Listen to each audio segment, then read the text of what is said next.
ایک چوڑیاں بیچنے والی کو مجھ سے پیار ہو گیا. اس کی کیا کمال محبت تھی. وہ جہاں بھی جاتی وہاں کی مشہور چیز میرے لیے تحفے میں لاتی تھی. وہ میری خاطر میرے شہر میں 4 سال تک رہی. روزانہ میری منتیں کرتی اور روتی رہتی تھی. کہتی ہوتی تھی کہ میرے نال شادی کر لے. میرے لگاتار انکار پر وہ واپس اپنے آبائی گاؤں جھنگ چلی گئی. کچھ عرصے بعد میں اپنے دوستوں کے ساتھ باہو سلطان کے مزار پر گیا. میں ادھر مزار کے باہر کھڑا تھا کہ پیچھے سے کسی نے میرا بازو پکڑا. دیکھا تو وہی چوڑیاں بیچنے والی تھی. خوشی کے مارے وہ کہنے لگی کہ عاقب میری دعا رنگ لے آئی. تیرا دیدار ہو گیا. سادی عید ہو گئی. میں جب بھی دربار پر آتی تھی عاقب تجھے مانگتی تھی. اب تیرے لیے بیٹھی ہوں.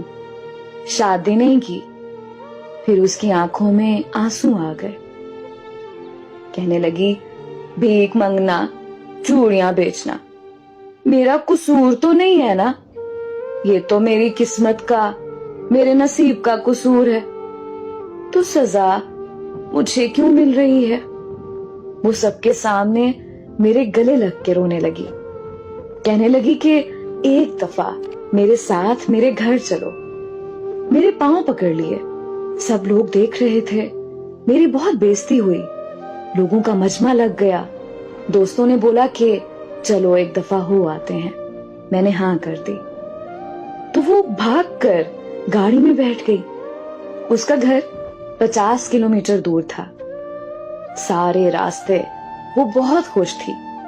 ہم اس کے گاؤں پہنچ گئے. وہاں سب گھر کچے تھے لیکن صفائی پکے گھروں سے بھی زیادہ تھی. سب لوگ مجھے عجیب نظروں سے دیکھ رہے تھے. ہم ان کے گھر پہنچے تو اس کی سب سہیلیاں جمع ہو گئیں. پھر اس نے ہمارے لیے کیا مزے کا کھانا بنایا. اس کے گھر والوں نے مجھے بتایا کہ یہ لڑکی تو سارا وقت تمہارے نام کی تسبیح کرتی رہتی ہے.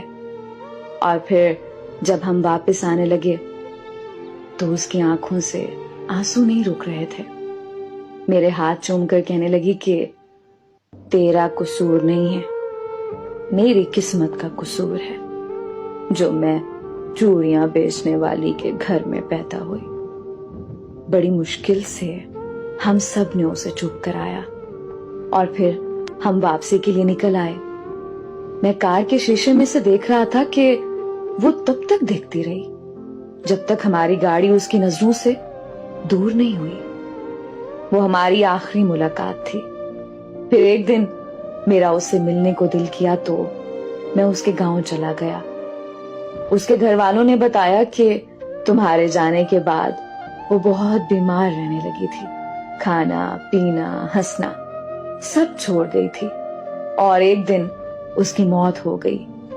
مجھے اس سے محبت تو نہیں تھی پر میں آج بھی اسے روز یاد کرتا ہوں اور ہر سال عید کے دن اس کی قبر پر جاتا ہوں. تیرے بعد نظر نہیں آتی مجھے کوئی منزل.